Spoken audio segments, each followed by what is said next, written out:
Little girl calls 911 and says, "My baby is coming now." Police officer arrives and takes desperate action. Before we dive into the story, drop a comment below and tell us where you're watching from. Enjoy the story. 911, what's your emergency? The line crackled with static. Then came a small voice barely above a whisper. "My baby is coming, and I'm all alone." The 911 operator straightened in her chair. The voice belonged to a child, a little girl. "Sweetheart, where are your parents? How old are you?" "5. My grandma can't wake up. Please hurry. He wants to come out now." In the background, a cat meowed plaintively. "What's your name and address, honey?" "Lena. I live in the wooden house at the end of Pinewood Road, the one with the broken mailbox." The call disconnected. Officer Elias Navarro sat in his patrol car outside the Millfield police station, rain drumming steadily on the roof. 6 months in this small, forgotten town, and still everything felt temporary, like he was just passing through someone else's life. His radio crackled. "Navarro, you copy? Got a situation at the station." 10 minutes later, Elias stood in the dispatch room, listening to the recording of the 911 call for the third time. The child's voice, so small yet so certain, sent chills down his spine. "Has anyone checked on her?" Elias asked, looking at Chief Wilson. The chief sighed, rubbing his weathered face. "It's the first call this month from that address. We've been out there for the grandmother, but this is new. And nothing. We've been out there twice for the grandmother. It's just Lena and her. Doc Stevens checked on Mrs. Winters last time, said she was failing. And now the kid says she's having a baby," Elias said quietly. Officer Mendez snorted as from his desk. "The grandmother's barely coherent and the kid's, well, she's all alone out there. The school's been trying to get social services involved for months." Something twisted in Elias's chest. "She's 5 years old." "Look, Navarro," Chief Wilson said, "we've got actual emergencies. The Henderson domestic, the break-in at Miller's Pharmacy. I'll check on her," Elias said. The chief stared at him. "We just talked about your overtime. I'm off duty in 10 minutes. I'll do it on my own time." Something flickered across the chief's face. Pity, perhaps. Everyone knew why Elias had transferred to this backwater town. Everyone knew what he was running from. "Your call," the chief finally said. "But don't get too involved. Some situations you can't fix." The wooden house at the end of Pinewood Road looked like it was sinking back into the earth. Paint peeled from the EU, clapboards like old skin. The mailbox hung from a single rusty screw. Elias sat in his car for a long moment, rain blurring his windshield. On the passenger seat lay his son's blue toy truck, the one he couldn't bear to leave at home, couldn't bear to look at, couldn't bear to be without. He tucked it into his jacket pocket and stepped into the rain. The porch steps creaked ominously. Before he could knock, the door opened a crack, revealing a sliver of a pale face and one solemn brown eye. "You came," said the small voice from the 911 call. "I'm Officer Navarro. Are you Lena?" The door opened. Door wider. She was tiny, with dark hair falling in tangles around a thin face. Her oversized sweater couldn't hide the unmistakable rounded protrusion of her belly. "I knew you'd come," she said with uncanny certainty. "The baby said you would." A white cat wound around her ankles, regarding Elias with suspicious blue eyes. "May I come in?" he asked gently. Lena stepped back, allowing Elias into a world that would change everything, for both of them. "He's almost ready," Lena whispered, one small hand resting protectively on her belly. "And I'm so scared." The interior of the cabin was as neglected as its exterior, yet strangely tidy for a home with a 5-year-old. Dim light filtered through dusty curtains, casting long shadows across worn floorboards. Despite the disrepair, someone had made efforts to create order. Books stacked neatly on wobbly shelves, mismatched dishes arranged with precision on a rickety table. "Where's your grandmother, Lena?" Elias asked, scanning the small living room. Lena pointed to a closed door. "She's sleeping. She sleeps a lot now." "May I check on her?" The little girl nodded, leading the way with deliberate steps, the white cat following like a guardian. The bedroom was dark and smelled of medicine and talcum powder. An elderly woman lay motionless under a patchwork quilt, her breathing shallow but steady. Her silver hair had been carefully combed, spread across the pillow. "Grandma can't talk much anymore," Lena explained, her voice matter of fact. "I read to her, but I don't think she hears me." Elias gently checked the woman's pulse, weak but regular. An array of prescription bottles lined the bedside table, most empty or nearly so. "Who gives your grandmother her medicine?" he asked. "I do. 2 pink ones in the morning, 1 white one at night. But the bottles are getting empty." Lena's small fingers traced the label on one container. "The pharmacy man gets mad when I go alone now." Elias felt something twist inside him. "And who takes care of you, Lena?" She looked up at him with those unsettling ancient eyes.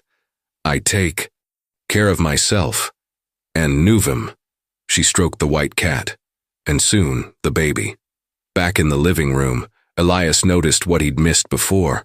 The wall covered with childish drawings of women with round bellies, of babies in various shades of crayon blue and pink. In the corner stood a makeshift crib, fashioned from a laundry basket lined with neatly folded towels. "Would you like to see what I made?" Lena asked, suddenly animated. Without waiting for an answer, she pulled a shoebox from under the sofa. Inside lay tiny garments crafted from cut-up pillowcases and towels, miniature shirts with uneven stitches, a small hat made from an old sock, booties fashioned from felt scraps. The handiwork was crude but showed remarkable patience for a child so young. "These are for the baby," she said softly. "Do you think they're nice enough?" Elias knelt beside her, carefully examining a small blanket pieced together from fabric scraps. "You made these yourself?" She nodded solemnly. "Grandma taught me to sew before she got so tired. I practice every day. They're wonderful, Lena. Very creative." Her face brightened momentarily, then clouded. "But I don't have enough. Babies need lots of things." Elias glanced around the sparse cabin, noting the nearly empty refrigerator visible through the kitchen doorway, the ancient space heater struggling against the autumn chill. "Lena, when was the last time you ate?" She shrugged. "Yesterday, I think. We had crackers, but they're gone now." "And when did you last see a doctor? For the baby?" Her eyes widened with fear. "No doctors. They want to take him away." "Who told you that?" She hugged herself, one hand protectively covering her distended belly. "Everyone. At school. That's why I can't go anymore." Elias pulled out his phone, checking for service. 1 weak bar, enough to call for help. "I need to make a quick call, Lena. Then maybe we could find something to eat." She nodded cautiously. As Elias stepped onto the porch, he heard her whispering to the cat. "It's okay, Nuvum. I think he's one of the good ones." Outside, the rain had softened to a drizzle. Elias dialed Child Protective Services, only to be directed to voicemail, after hours. His call to the hospital yielded similar results. Without an immediate emergency, the soonest social worker available was Monday, 3 days away. When he returned, inside, Lena stood watching him, clutching the white cat to her chest. "Are you going to take me away?" she asked quietly. Elias knelt to meet her eyes.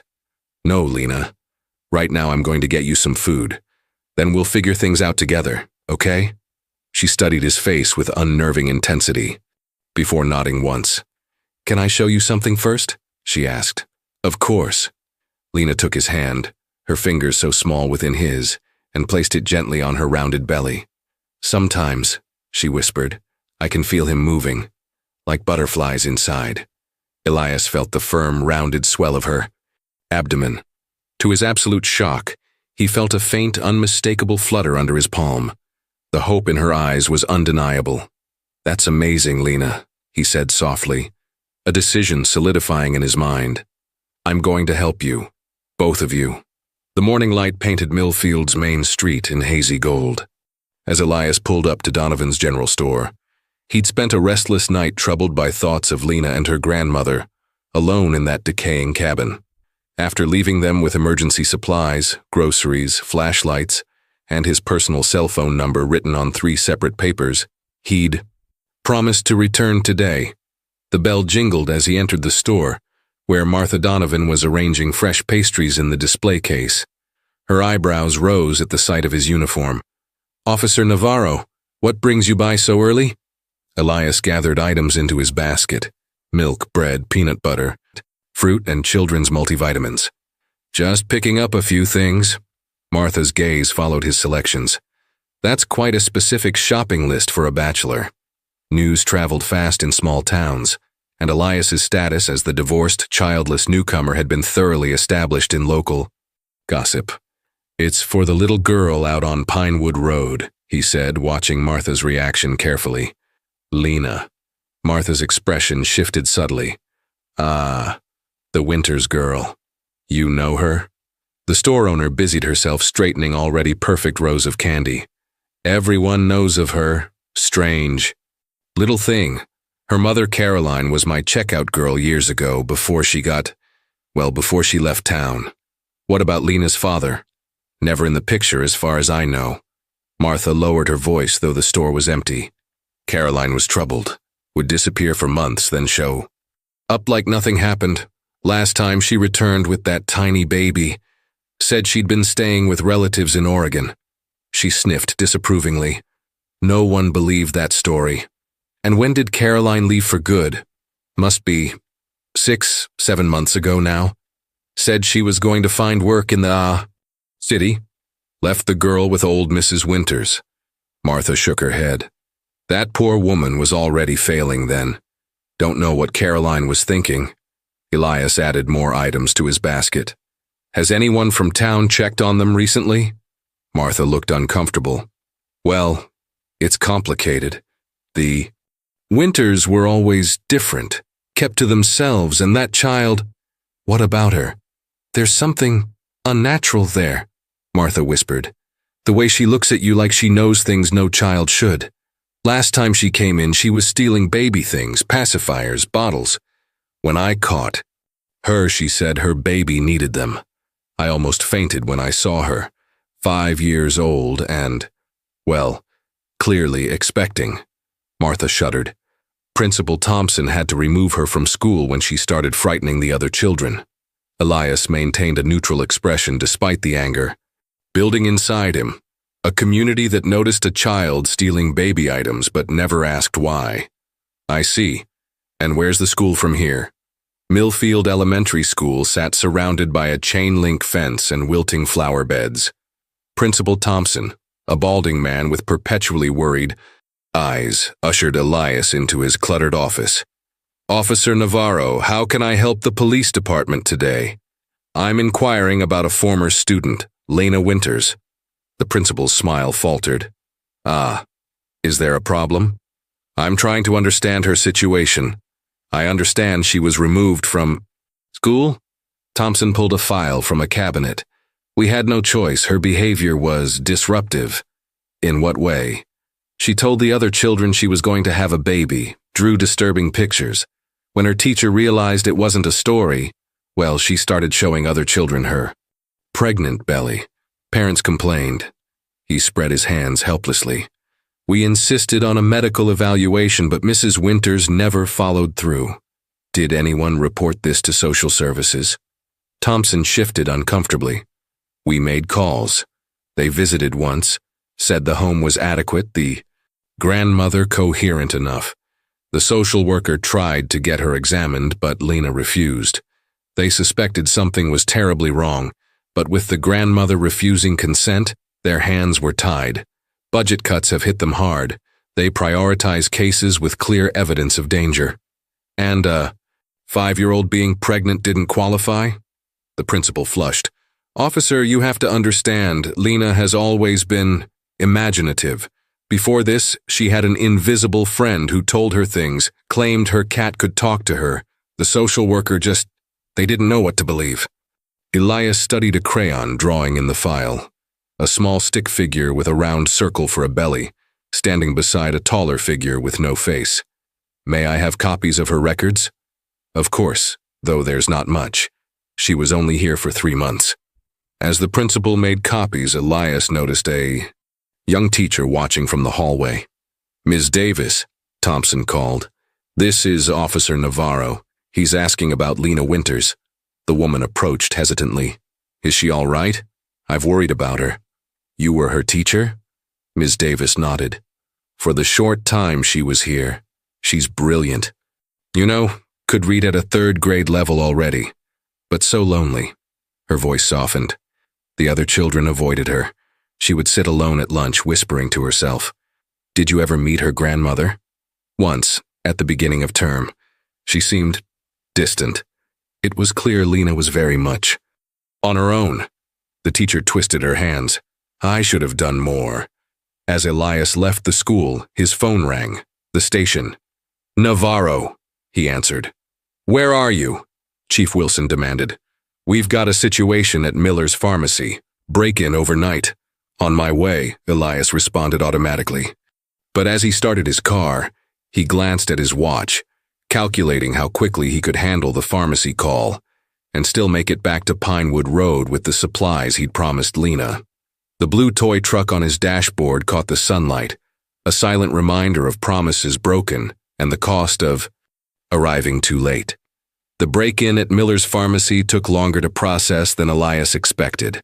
Someone had smashed the back window and made off with various medications, mostly painkillers and cold medicine containing pseudoephedrine. Standard stuff for local drug operations, but one detail nagged at him. Among the stolen items, Mr. Miller also reported missing prenatal vitamins and folic acid supplements. "Weird thing to steal," remarked Officer Mendez, who'd joined him at the scene. "Druggies don't usually care about baby health." Elias photographed the empty shelf where the vitamins had any security footage? The pharmacist shook his head. "Camera's been broken for months." By the time Elias finished the paperwork, afternoon shadows were stretching across Main Street. He hurried to his car, groceries still waiting in the trunk, now supplemented with items from the pharmacy: bandages, children's medicine, and a thermometer. As he drove toward Pinewood Road, a small figure caught his attention on the roadside, a child walking alone, carrying something in her arms. He slowed down, recognizing Lena's tangled dark hair and oversized sweater. She froze as his patrol car approached, clutching her bundle tighter. Elias pulled over and rolled down the window. "Lena, what are you doing out here by yourself?" Her eyes darted to the woods, calculating escape routes. The white cat, Nuvem, was in her arms, looking equally suspicious. "It's okay," he said softly. "I promised I'd come back, remember? I was just on my way to see you." "Nuvem got out," she explained cautiously. "He likes to hunt in the big field." "That's quite a walk from your house." She shrugged. "I walk a lot. Would you like a ride back?" Lena hesitated, then nodded. When she climbed into the back seat, protocol for civilians in patrol cars, Elias noticed her movements were stiff, protective of her belly. "Does your grandmother know you're out?" "She's still sleeping." Lena stroked the cat's fur. "Sometimes she sleeps all day." The implications tightened Elias's grip on the steering wheel. "Have you had anything to eat today?" Another shrug. "I found some crackers and Mrs. Lennox at the diner gives me leftovers sometimes." "The diner? You walk all the way to town?" "Only when we need food." Her matter-of-fact tone made it worse somehow. "I'm very careful crossing the highway." Elias caught her eyes in the rearview mirror. "Lena, that's almost 3 miles each way. 4 if I take the back road to avoid Officer Mendez. He tried to take me to the station once." They turned onto Pinewood Road, the cabin appearing through the trees. "I brought groceries," Elias said, "and something else I thought might help." Lena's eyes widened at the bags of food as he unloaded them onto the rickety kitchen table. But what truly captured her attention was the small medical kit. "Are you a doctor too?" she asked. "No, but I had medical training in the military. I thought I could check on your grandmother." Lena watched him carefully unpack the supplies. "Will you check the baby too?" Elias paused. "I'm not that kind of doctor, Lena. But you believe he's there, right?" Her voice wavered slightly. "Everyone else says I'm making things up." The hope in her eyes was impossible to crush. "I believe that you feel something very real," he said carefully. This seemed to satisfy her. While Elias organized the groceries, Lena pulled a chair to the counter and carefully prepared a sandwich, cutting it into precise triangles. "Are you hungry?" she asked, offering him half. "I'm okay, that's for you. I want to share." She pushed the plate toward him. That's what friends do. Something in her simple gesture broke through Elias's professional distance. He accepted the triangle, and they ate in companionable silence. Afterward, Elias checked on Mrs. Winters, finding her feverish and minimally responsive. He wrote down the medication labels to consult with a doctor and helped Lena change her grandmother's bedding. "You're good at taking care of people," Lena observed as they worked together. "I had practice. My son was often sick." The words escaped before he could stop them. He never spoke about Jamie to anyone. "Where is your son now?" Lena asked. Elias folded the last corner of the clean sheet. "He died 3 years ago." Lena absorbed this with solemn eyes. "Was he little or big?" 4 years old. She nodded as if confirming something. "That's why you came when I called. You heard him telling you to help us." Elias stared at her, caught off guard by her strange intuition. "Would you like to feel the baby?" she asked suddenly. "He's moving a lot today." Before he could respond, she took his hand and placed it gently on her distended belly. Elias felt only the firmness of her abdomen, concerning in its hardness. "He likes you," Lena whispered. "I can tell." As dusk approached, Elias reluctantly prepared to leave, showing Lena how to use the emergency cell phone he'd brought her. "I've programmed my number. Call anytime, day or night. Will you come back tomorrow?" The question held both hope and doubt. "Yes," he promised, "and I'm going to find more help for you and your grandmother."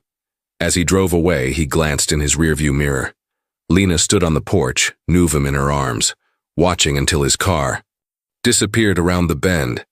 The image stayed with him all the way back to his empty apartment, where Jamie's photos watched from the mantel with the same solemn eyes as the little girl who believed she was carrying a miracle.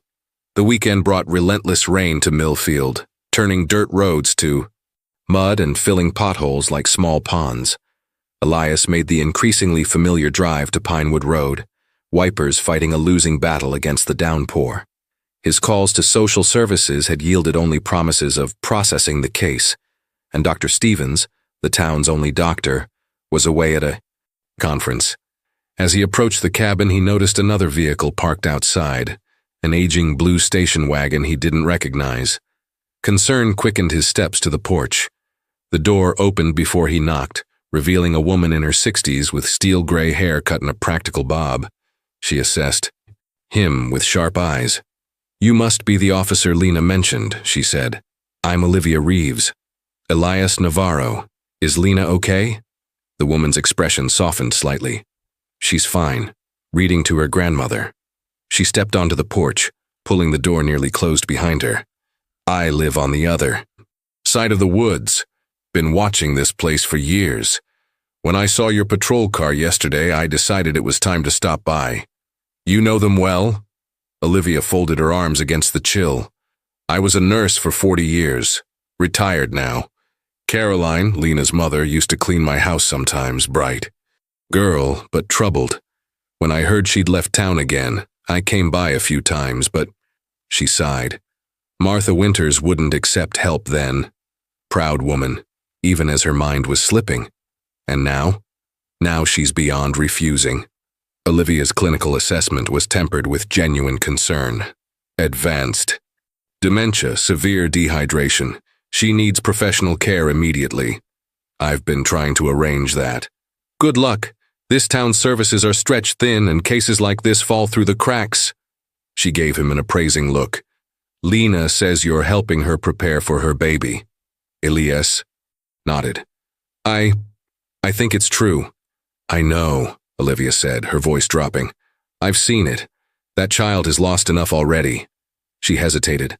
"I've been a midwife too. I examined her." Olivia looked pale. "I've never seen anything like it. It's a pregnancy. I can feel the heartbeat, but it's It's just wrong, Elias. A child that young. It's a medical impossibility, but it's happening. The door creaked open, and Lena peered out, Nuvum perched on her shoulder like a white sentinel. Officer Elias! Her face brightened. Did you come to check on us again? I promised I would, he said, managing a smile despite his worry. Ms. Olivia is helping Grandma, Lena reported, and she believes me about the baby. Olivia exchanged a meaningful look with Elias. I believe Lena is going through something very real. Inside, the cabin felt different, warmer, with the smell of soup simmering on the ancient stove. Olivia had clearly been at work. The floors were swept, windows cleaner, and Mrs. Winters propped up properly in bed looking marginally better. I've started her on fluids and brought some medications that might help temporarily, Olivia explained quietly while Lena arranged her collection of baby things to show Elias. But she needs hospitalization. Social services won't move fast enough. Olivia's tone left no room for argument. I've seen cases like hers before. And Lena. She glanced at the child who was carefully folding a tiny blanket. That little girl has been carrying burdens no child should bear. As if sensing their conversation, Lena approached, her face suddenly serious. The baby knows something's wrong, she whispered, taking Elias's hand. He's scared. Elias knelt to her level. What do you think is wrong, Lena? Her dark eyes held that disconcerting wisdom again. Someone's watching our house at night. I see their shadow by the big tree. Olivia and Elias exchanged concerned glances. When did you see this? Elias asked carefully. Last night, and the night before. Lena clutched Nuvum closer. The cat saw it too. That's why he hides under the bed now. Outside, the rain intensified, drumming on the roof like impatient fingers. Through the window, the woods beyond the yard were a dark wall of dripping branches and shifting shadows. Elias spent the afternoon checking the perimeter of Lena's property, finding nothing but mud, fallen branches, and a few animal tracks, likely raccoons or possums. Still, he couldn't shake the uneasiness that had settled over him at Lena's mention of someone watching the house. As evening approached, Olivia prepared to leave, pulling Elias aside on the porch while Lena read to her grandmother. I'll be back tomorrow morning, she said, voice low.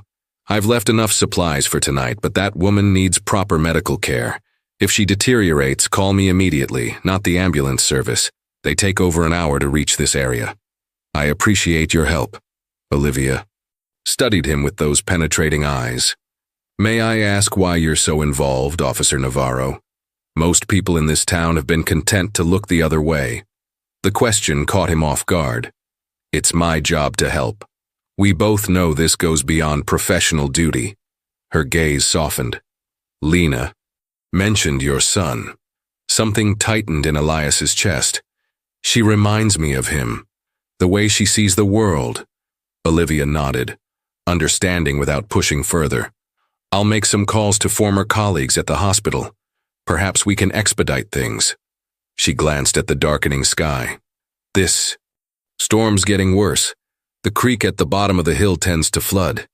You might want to consider staying or taking Lena somewhere safer for the night. After she left, Elias called the station to check in. Chief Wilson was less than pleased. Navarro, we need you back here. 2-car accident on Main Street, and Henderson's been brought in again for disturbing the peace. Sir, I'm concerned about the welfare of a child. You're not social services, the chief cut in. And if memory serves, you're on thin ice already after the Johnson incident last month. Elias winced at the reminder. His first week in Millfield, he'd overreacted to a domestic disturbance call, breaking down a door when the homeowner had simply been arguing with his television during a football game. I'll be there as soon as I can, Elias conceded. But this storm's getting bad, and there's a creek that might flood. Your call, Navarro, but remember, your job is to serve the whole town, not fixate on one case. The line went dead, leaving Elias with a decision to make. Inside, Lena sat cross-legged on the worn carpet, showing Nuvum a picture book about animals. The cat's attentive posture almost suggested he was listening to her soft voice. I need to go back to town for a while, Elias told her, trying to sound casual. Will you be okay here with your grandmother? Lena looked up, her expression suddenly guarded. You're leaving? Just for a few hours. There's been an accident and they need officers to help. But it's getting dark. Her voice trembled slightly. And the shadow person comes in the dark. Thunder rolled overhead, punctuating her words. Rain lashed against the windows like desperate fingers seeking entry. Lena, I don't think there's really... Elias stopped, seeing genuine fear in her eyes. Whatever she thought she'd seen, her terror was real. Would you feel safer coming with me? You could wait at the station while I help with the accident. She shook her head fiercely. I can't leave, Grandma, and... Her hand moved protectively to her belly. The baby doesn't. Like the police station. There are too many loud voices there. Elias weighed his options. His duty as an officer against his growing sense of responsibility toward this strange, solemn child. What if I check the whole house? Make sure it's secure before I go. Lena considered this, then nodded. Reluctantly. Together they walked through the small cabin, Elias checking window locks while Lena clutched Nuvum, whispering reassurances to her cat and her baby. In the grandmother's room, the elderly woman slept on, oblivious to the storm and tension. All safe, Elias announced when they'd completed their inspection. And I'll leave you with this. He placed his flashlight, heavy and police issue, in her small hands. If you get scared, just turn it on. Light keeps the shadows away. The gesture seemed to comfort her. Will you come back tonight? I'll try, but if I can't make it, because of the storm, I'll be here first thing in the morning. You have the phone I gave you? She nodded, pulling it from her pocket. Remember, my number is programmed in.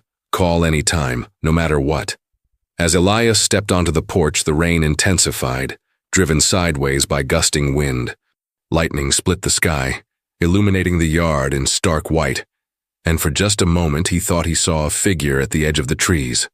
When he looked again, there was nothing but darkness and rain. Officer Elias? Lena stood in the doorway, the flashlight clutched to her chest.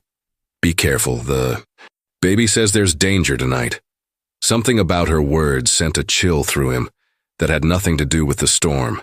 Lock the door behind me, he told her. Don't open it for anyone but me or Ms. Olivia. As he drove away, the creek at the bottom of the hill was already rising, water, lapping at the edges of the road. In his rearview mirror, the cabin's single-lit window grew smaller until it vanished in the storm, a tiny island of light in a sea of darkness. The accident on Main Street kept Elias busy well into the night. By the time he finished the paperwork, the storm had intensified to near biblical proportions. The police scanner crackled with reports of downed trees and power lines across Millfield. Creeks overflowing on Pinewood Road, came Officer Mendez's voice through the static. Roads completely washed out past the old Miller property. Elias's heart sank. That was exactly where Lena's cabin stood. Anyone need evacuation from that area? He asked, grabbing his rain gear. Negative. No calls received. Most properties out there are abandoned anyway. Except one wasn't. And Elias doubted Lena would call for help. A child who'd learned to depend only on herself. Chief, Elias approached Wilson's office. I need to check on that child on Pinewood Road. The chief looked up from his computer with tired eyes. Navarro, the road's washed out. You'd be risking your life for nothing. She's 5 years old, alone with her incapacitated eye. Grandmother. Then call social services. In this storm. By the time they process anything, that's not our problem, Wilson snapped, then sighed at Elias's expression. Look, I get it. The kid reminds you of your son, but you can't save everyone, and you sure as hell can't replace what you lost. The words stung like a physical blow. This isn't about my son, Elias said quietly. It's about doing the right thing when no one else will. Before the chief could respond, Elias's phone rang, an unknown number. Officer Navarro, he answered. It's Olivia Reeves, came the clipped voice. I can't reach Lena. The landline to the cabin is down and the emergency cell I gave her goes straight to voicemail. Have you heard from her? No, I was just about to head there. Don't bother. I tried driving over, but the creeks washed out the road. I'm calling the fire department for an emergency evacuation. I'll meet you at the roadblock. Ignoring the chief's protests, Elias rushed into the storm. The rain was a solid wall of water by the time he reached the barricade where Pinewood Road disappeared into a churning torrent. Olivia's station wagon was already there, its headlights cutting weakly through the darkness. Fire department says they can't get equipment through until morning, she reported grimly, rain streaming down her face. Too dangerous in the dark with the water still rising. Elias surveyed the flooded road. How far to the cabin by foot through the woods? About a mile, but you'd be crazy to try it in this. Is there higher ground behind the property? Olivia nodded reluctantly. Yes, the cabin sits on a small rise. If the water keeps rising at this rate, it might reach the porch by morning, but probably not inside. So Lena should be physically safe. Physically, yes. But a 5-year-old alone in a storm like this? Olivia didn't need to finish the thought. Elias made his decision. I'm going through the woods. You stay here in case she manages to get out. You'll never find your way in this darkness. I've navigated worse. In Afghanistan.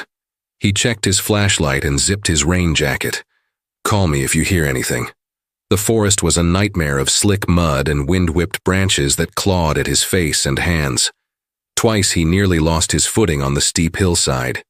His only guidance was the occasional flash of lightning and the compass on his phone, until the phone died, soaked through despite his precautions. After what felt like hours, Elias spotted a faint glow through the trees. The cabin still had power somehow. Relief surged through him as he pushed forward, breaking into the small clearing behind the property. The cabin looked intact, perched on its little rise above the encroaching floodwaters. A single window glowed yellow. Lena's room. As Elias approached, a flash of lightning illuminated the yard, revealing something that stopped him cold. Footprints in the mud. Fresh ones heading toward the back door. And they weren't his. Heart pounding, Elias drew his service weapon and moved swiftly to the cabin. The back door was ajar, swinging gently in the wind. Lena, he called, entering cautiously. It's Officer Elias. The main room was dark, lit only by occasional lightning. Flashes. His flashlight revealed knocked-over furniture, a broken lamp, signs of a struggle or just the chaos of a child panicking during a storm. Lena! He called louder, moving toward her bedroom where the light still burned. A small white shape darted between his legs, Nuvum, fur soaked and muddy, eyes wide with fear. The cat meowed urgently, then ran back toward the grandmother's room. Following, Elias found Mrs. Winters still in bed, seemingly undisturbed by the storm or whatever had happened here. But no sign of Lena. A crash from the front of the cabin sent him running back through the main room. The front door stood open, rain driving in. And there, a small figure huddled on the porch steps, drenched and shivering. Lena! Elias rushed to her, holstering his weapon. She looked up, her face pale in the beam of his flashlight. You came back, she whispered. Of course I did. What happened? Are you hurt? She shook her head, teeth chattering. The shadow person was trying to get in. I hid in the special place like Mom showed me. Elias wrapped his jacket around her. What special place? The floor in the closet comes up. There's a space underneath. She clutched his arm. I heard them walking around looking for me. Did you see who it was? She shook her head again. Just shadows, but they're gone now. The baby told me when it was safe to come out. Elias carried her inside, closing and locking the door behind them. The power flickered once, twice, then went out completely, plunging the cabin into darkness. In the beam of his flashlight, Lena's face was solemn, her eyes huge with fear and something else. A strange certainty. The baby says we need to leave, she whispered. The water is coming, and the shadow person will come back. Outside, the storm raged on, wind howling like a living thing around the little cabin that suddenly felt very fragile indeed. We can't leave, Elias explained gently, setting Lena on the sofa. The road's flooded. That's why I came through the woods. Lightning flashed, casting strange shadows across the walls. In the brief illumination, Elias noticed a small bundle clutched in Lena's arms, her handmade baby clothes and blanket, wrapped protectively in plastic. "Did you save those from the water?" he asked. She nodded. "They're for the baby. I couldn't leave them." Elias surveyed the cabin, making quick decisions. "We need to move your grandmother. If the water rises further, her room will flood first." Together, they created a makeshift bed in the living room on a small platform of books and cushions, Elias doing the heavy lifting while Lena directed with surprising authority for a 5-year-old. Mrs. Winters remained oblivious, stirring only slightly during the transfer. "You're very good at taking care of her," Elias observed as Lena tucked the blankets around her grandmother with practiced hands. "I've had lots of practice," she replied simply. "Mom showed me before she left." The casual statement broke Elias's heart. How long had this child been the caregiver in this house? They worked by flashlight, gathering essential supplies, creating a safe zone in the highest part of the cabin. Outside, the water continued to rise, now lapping at the bottom porch step. When they'd done all they could, Elias tried his radio again. Static. The storm was blocking all signals. "Are we going to die?" Lena asked suddenly, her voice small but oddly calm. "No," Elias answered firmly. "We're safe up here, and people know where we are. They'll come for us as soon as they can." She nodded, accepting his assurance with the faith children sometimes grant adults. Then her face contorted, hands flying to her belly. "Lena, what's wrong?" "The baby," she whispered, doubling over. "He's moving a lot. It hurts." Alarmed, Elias knelt beside her. "May I check?" She nodded, lifting her sweater to reveal her distended abdomen. In the flashlight beam, Elias could see it was more pronounced than before. The skin stretched tight. "It feels like something's pushing," she whimpered. Olivia's words came back to him. "It's a pregnancy. But it's just wrong, Elias." "Lie down," he instructed. Gently. "Try to rest." Lena obeyed, curling on her side near her grandmother. Nuvum appeared from the shadows, nestling against her back. The cat's blue eyes caught the flashlight beam, reflecting it like tiny moons. As Lena's breathing steadied, Elias examined the cabin more thoroughly. The intruder, if there had been one, had left little evidence beyond the overturned furniture. Had it been real, or a product of Lena's frightened imagination? The hidden space she'd mentioned piqued his interest. In her closet, he found it, a section of floorboard that lifted to reveal a shallow crawl space barely big enough for a child. Inside lay a child's treasures, a worn teddy bear, a photo of a younger Mrs. Winters holding a baby, and a stack of folded papers. Drawings, Elias realized, but different from the baby pictures in the main room. These showed dark, looming figures and a small girl hiding. A sudden crash from outside made him jump. Through the window, he saw a large tree branch had fallen onto the porch. When he returned to the main room, Lena was sitting up again, her face eerily calm. "The shadow person is still out there," she said, staring at the window. "Waiting for the storm to stop." "How do you know that?" Her hand moved to her belly in that now familiar protective gesture. "The baby told me. He knows things." In the darkness of the storm-besieged cabin, with floodwaters rising and help impossibly distant, Elias found himself believing her. Not just about the danger, but about all of it. Something was watching them, and morning seemed very far away. Dawn broke with exhausted reluctance, pale light filtering through the rain-streaked windows. The storm had quieted to a steady downpour, and the floodwaters had stopped just short of the cabin's threshold. Small miracle. Elias, who'd maintained vigil through the night, checked on his charges. Mrs. Winters breathed steadily in her makeshift bed. Lena had finally fallen asleep, curled protectively around her belly, Nuvum keeping watch at her feet. Outside, the world had transformed. Uprooted trees and debris littered the yard. The road remained submerged under muddy water. But the most concerning sight was the fresh footprints on the less flooded side of the porch, evidence that someone had indeed been watching the cabin during the night. Elias's radio crackled to life, startling him. "Navarro? You copy?" It was Chief Wilson, voice tight with something almost like concern. "I'm here, at the Winters cabin with the child and her grandmother. Thank God. Reeves reported you went missing in the storm. Fire department's organizing rescue operations now that it's light. Any injuries?" "Negative. But we'll need medical transport for Mrs. Winters and—" Elias lowered his voice, moving away from where Lena slept. "I have evidence someone's been prowling around the property. Possible break-in attempt during the storm." A pause. "Any idea who?" "None. But the child was terrified. Said someone's been watching the house for days. Could be looters. They target isolated properties during emergencies." "Maybe." But Elias wasn't convinced. Why target this cabin, with its obvious poverty? A soft sound made him turn. Lena stood in the doorway, watching him with those unnervingly perceptive eyes. "Help is coming," he told her with forced cheerfulness. She didn't smile. "It's too late," she said simply. "The baby knows. Everything is going to change today." The rescue arrived mid-morning, firefighters in waterproof gear, carrying an inflatable raft for Mrs. Winters. Olivia appeared with them, her practical bob plastered to her head from the lingering drizzle.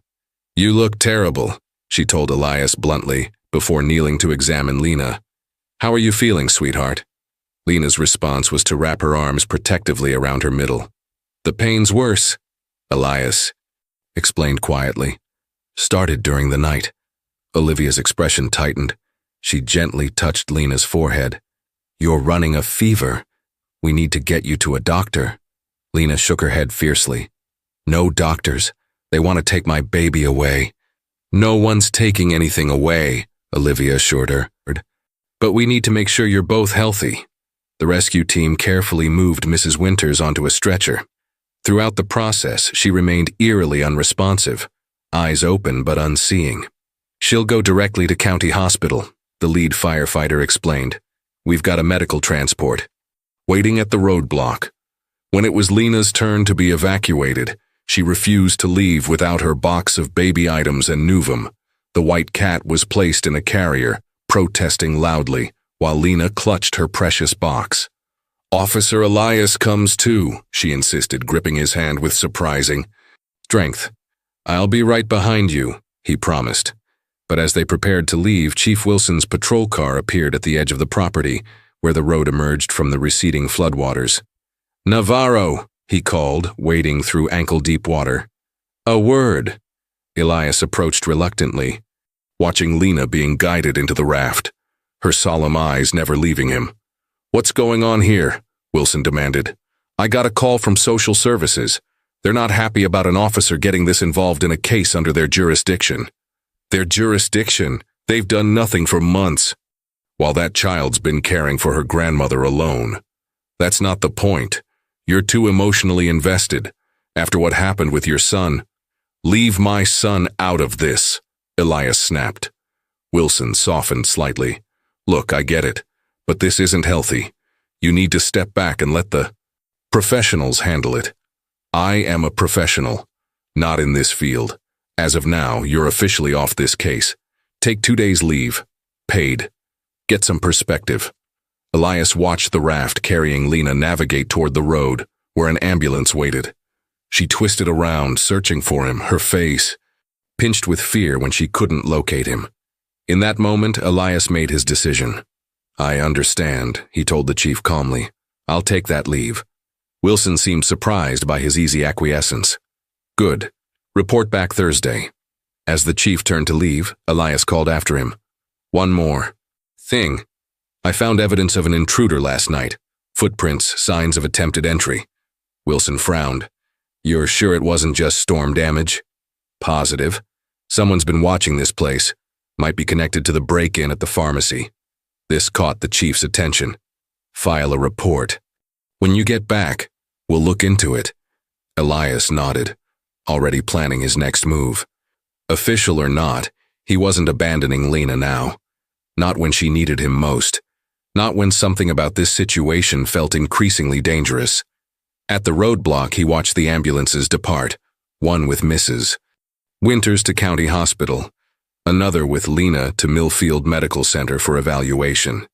Olivia had gone with Lena, promising to call with updates. In his pocket, Elias's fingers closed around Jamie's little blue truck, the talisman he carried everywhere. For the first time in 3 years, the pain of touching it had dulled slightly, replaced by a new sense of purpose. "I won't fail this time," he whispered to himself, to Jamie's memory, to the universe. "I promise." Millfield Medical Center was a single-story brick building that served as the town's clinic emergency room and general medical facility. By the time Elias arrived, still in his mud-splattered uniform, Lena had been taken to an examination room. The receptionist eyed him suspiciously. "Are you family?" "No, but Then I can't allow you back there. HIPAA regulations." Elias was contemplating how to navigate this barrier when Olivia emerged from the hallway, her practical nurse's stride purposeful. "He's with me," she told the receptionist firmly. Dr. Harper requested him. Before the woman could object, Olivia led Elias down the corridor. "Dr. Harper?" Elias questioned. "Catherine Harper, pediatric specialist from County. I called in a favor. She drove through the storm to get here." Olivia's expression was grim. Lena needs someone who understands children's complex medical needs, not just their physical ones. They stopped outside a room where a dark-haired woman in a white coat was reviewing a chart. She looked up, intelligent eyes assessing Elias quickly. "Dr. Harper, this is Officer Navarro. The one who stayed with Lena during the storm." Dr. Harper nodded. "She's been asking for you." "How is she?" The doctor hesitated. "Physically, she's suffering from malnutrition, mild dehydration, and, well, an advanced stage pregnancy. We're all in shock, frankly, but her psychological state is what concerns me most. The trauma of it all? That's part of it. She's showing signs of significant trauma, though she won't speak about it directly. She only communicates freely through her baby, telling us what the baby thinks, wants, or knows. Can I see her?" Dr. Harper nodded. "Actually, I was hoping you would. She trusts you, and right now that's precious." Inside the small examination room, Lena sat cross-legged on the bed, Nuvum somehow beside her despite hospital regulations. She was wearing a child-sized hospital gown, her dark hair freshly combed. The box of baby items sat securely in her lap. Her face brightened when she saw Elias. "You came. The baby said you would, but I was scared." "Of course I came. I promised, didn't I?" He sat in the chair beside her bed. "How are you feeling?" "The baby is quieter now, but he says we can't stay here." Her voice dropped to a whisper. "The shadow person might find us."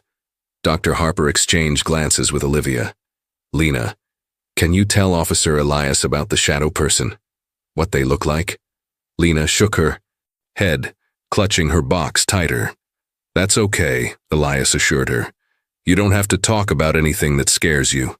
"The baby wants to tell you something important," Lena said suddenly. "He says there are papers in the special hiding place that you need to find. Papers about me." "What kind of papers?" "I don't know. Mom put them there before she left." Her small fingers traced patterns on the box lid. "She said they'd keep me safe if the shadow person ever came back." A gentle knock interrupted them. A social worker entered, introducing herself as Ms. Bennett.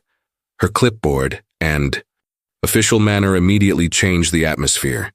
"I'll need to speak with Lena alone," she announced. "Standard procedure." Lena's hand shot out, gripping Elias's with surprising strength. "Don't leave me." "I'll be right outside," he promised. In the hallway, Dr. Harper, Olivia, and Elias conferred in hushed tones. "Those papers she mentioned could be important," Elias said. "Birth certificate, legal documents.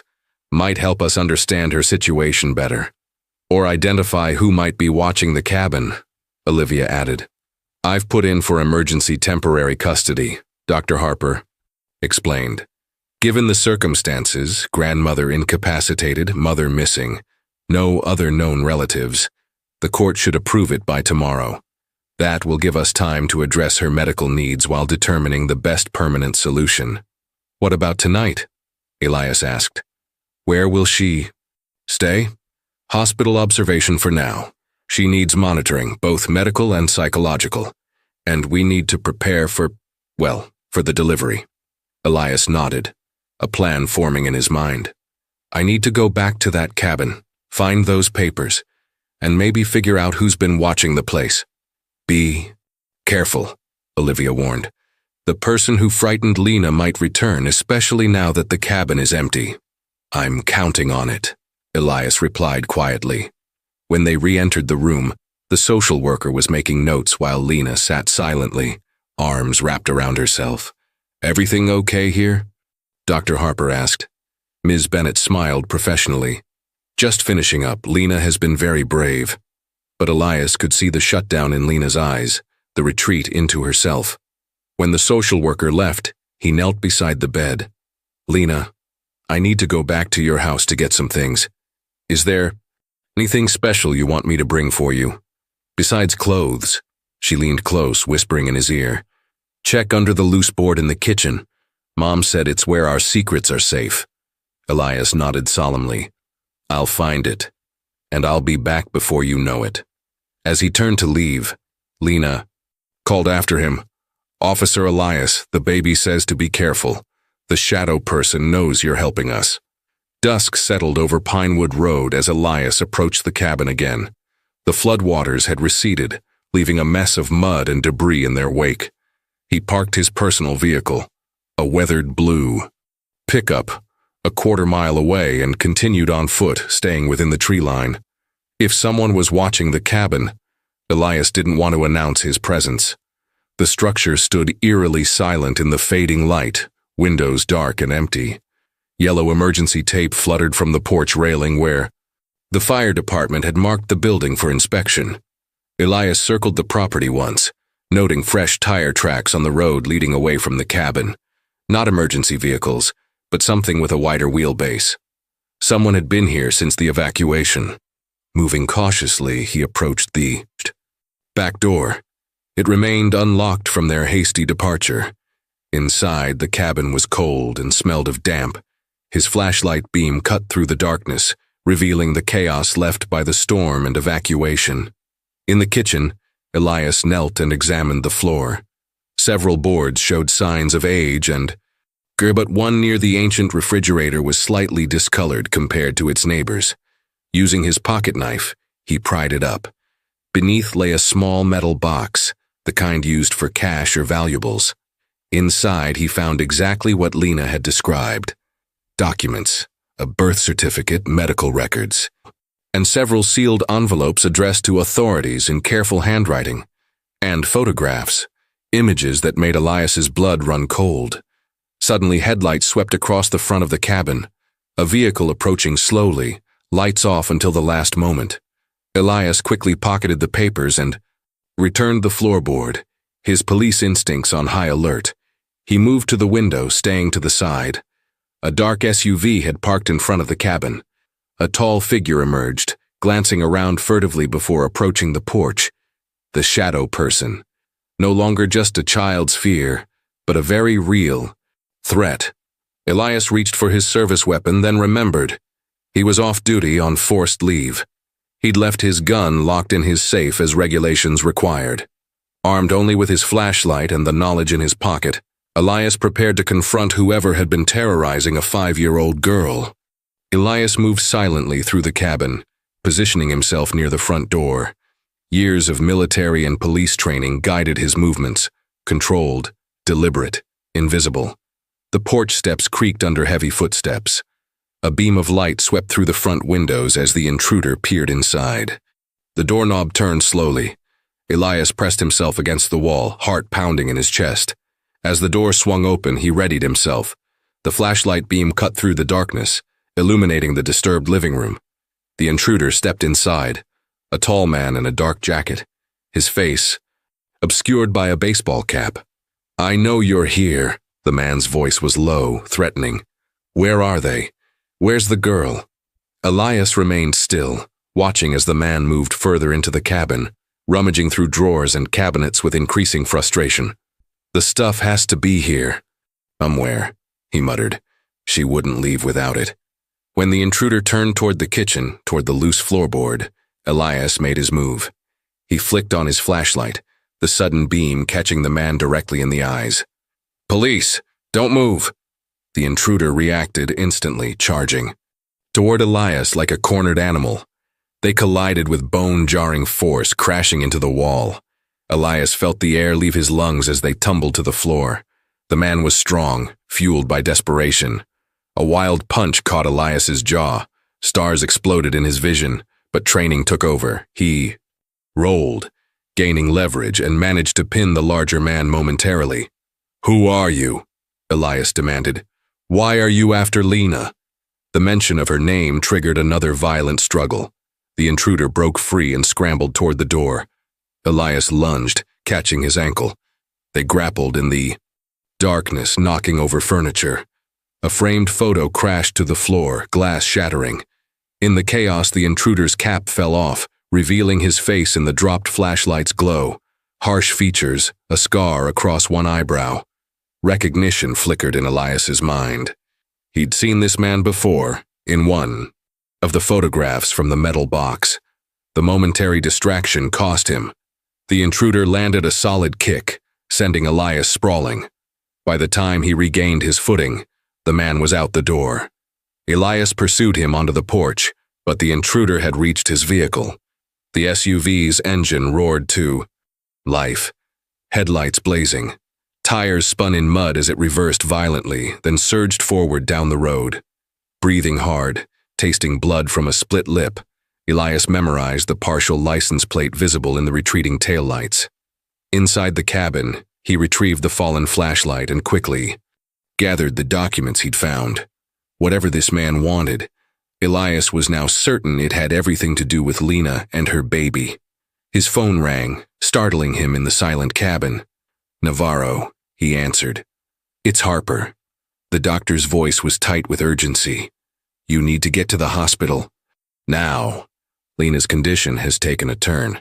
She's asking for you. She's convinced the baby is coming and won't let anyone near her except Olivia." "I'm on my way."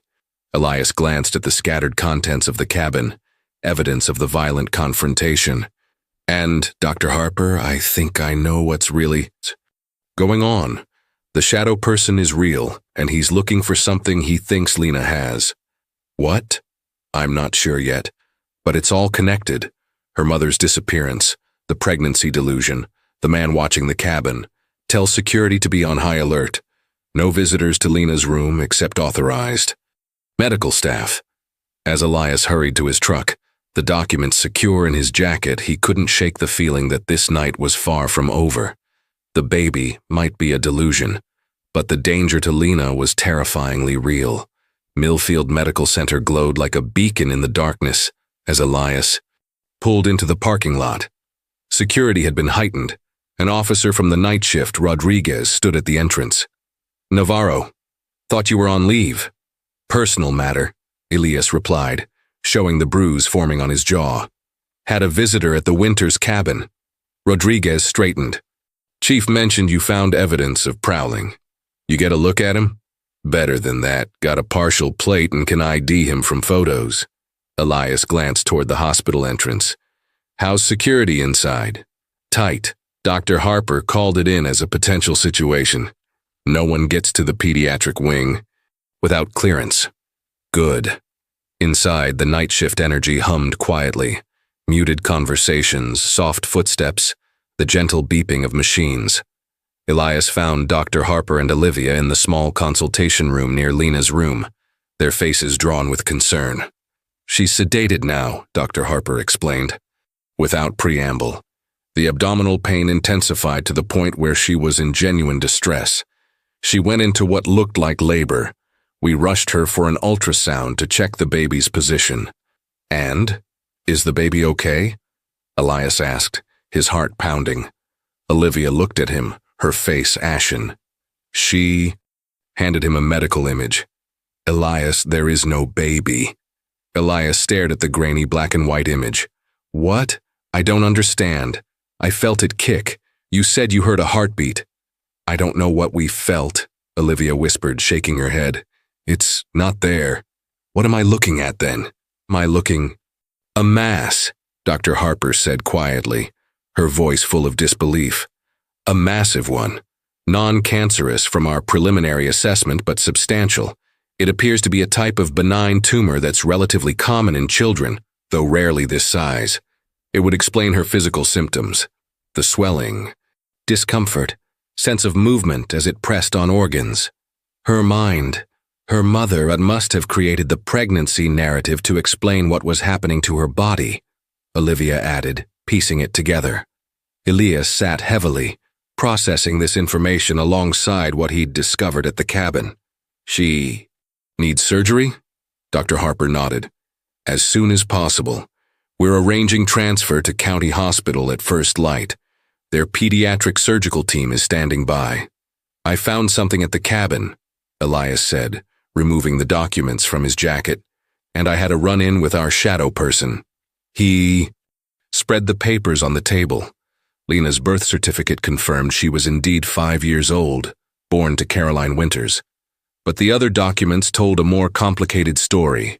Police reports filed by Caroline claiming harassment and stalking by an ex-boyfriend, restraining orders, and medical records showing Caroline had been treated for injuries consistent with assault. The photographs showed Caroline with a tall, hard-faced man, the same man who had broken into the cabin tonight. In some images they appeared happy. In later ones, Caroline's smile seemed forced, bruises visible despite attempts to hide them with makeup. His name is Ray Donner, Elias explained, pointing to a police report. Caroline was trying to escape him when she returned to Millfield with Lena. Based on these letters, she was gathering evidence against him for something serious, something that could send him to prison for years. And she hid this evidence somewhere Lena knows about, Olivia concluded. But not in the cabin. I would have found it. I think whatever Donner is looking for, Lena has it with her. Elias recalled her fierce protection of the box of baby items, or thinks she does. A nurse appeared at the door. Dr. Harper. She's waking up and asking for Officer Elias. They hurried to Lena's room. She lay small and fragile against the white hospital bed, Nuvum somehow still present, curled protectively at her feet. Her eyes fluttered open as they entered. The baby, she whispered, reaching for Elias's hand. He says it's time to tell you the truth. Morning sunlight streamed through the hospital windows, painting Lena's room in gentle gold. 3 months had passed since the night of revelations, a whirlwind of surgeries, court hearings, and quiet healing. Elias straightened, his tie, nervous as he prepared to enter Lena's room one last time as Officer Navarro. Tomorrow, he would simply be Elias, or, as the finalized adoption papers would state, Father. The door opened to reveal Lena sitting cross-legged on the bed, her dark hair now healthy and shining pulled back in a neat ponytail. She was drawing intently, tongue caught between her teeth in concentration. Nuvum, now officially a therapy animal, watched from his perch on the windowsill. Ready for the big day? Elias asked. Lena looked up, her smile transforming her once solemn face. The house is all ready? With my special room? Blue walls, star ceiling, bookshelf full of stories, exactly as we planned. So much had changed since that stormy night when Lena had finally shared her truth. The baby had never been real, but the burden she carried had been. Her mother had entrusted her with evidence against Ray Donner, hidden within the stuffing of the handmade baby blanket. USB drives containing financial records of his criminal enterprises, stitched safely away where no one would think to look. Caroline had created the pregnancy story as protection, teaching Lena that if anyone scary came, looking for Mommy's special project, she should say it was her baby that needed protection. A child's mind had transformed this mission into a powerful delusion, especially after her mother disappeared and the tumor began growing, creating physical proof of her belief. The truth had helped. Authorities locate Caroline, who had been hiding in a women's shelter 2 states away, afraid to return for Lena until she knew Donner had been arrested. The reunion had been bittersweet. Caroline, still dealing with her own trauma, recognized she couldn't provide the stability Lena needed. Will Mom visit soon? Lena asked, returning Elias to the present. Next month, after she finishes her program, Caroline was in a residential treatment center, healing and preparing for a healthier role in Lena's life, as a loving presence, if not a primary caregiver. Lena nodded, accepting this with the remarkable resilience children sometimes show. She returned to her drawing. "What are you working on?" Elias asked, sitting beside her. She held up the paper. It showed 4 figures in front of a house. A tall man, a small girl, a white cat, and a woman with a kind smile. "That's our family," she explained. "You, me, Nuvum, and Dr. Olivia." Elias smiled. Olivia's frequent visits during Lena's recovery had evolved into something more: friendship, then cautious romance. Another unexpected gift from this journey. "And this," Lena added, pointing to a star in the sky above the house, "is my guardian angel. He helped me protect the secret. Now he watches over us from heaven like your Jamie does." Elias felt his throat tighten. "That's beautiful, Lena." She studied him with those eyes, still wise beyond her years but no longer haunted. "Are you sad?" "No," he answered truthfully. "I'm grateful for you, for this second chance." Lena carefully folded her drawing and placed it in Elias's pocket, right next to where he kept Jamie's little blue truck. "I had a dream about my baby after the hospital," she whispered. "He said he was an angel sent to protect me and his job was done. He said sometimes the things we're afraid of are just hiding the things we need to find." Elias gathered her into a gentle hug, marveling at how this child, once so broken by circumstance, had helped heal his own deepest wounds. Outside the window, spring flowers bloomed in the hospital garden where Lena had planted a small seed during her recovery. Now a green shoot reached toward the sun, no longer a fantasy of life, but life itself, real and growing. Together they gathered Lena's few belongings and Nuvum's carrier, ready to leave the hospital behind. Not as officer and victim, but as family. Stepping forward into a future neither could have imagined in the darkness of that stormy night. The shadow was gone. The light remained.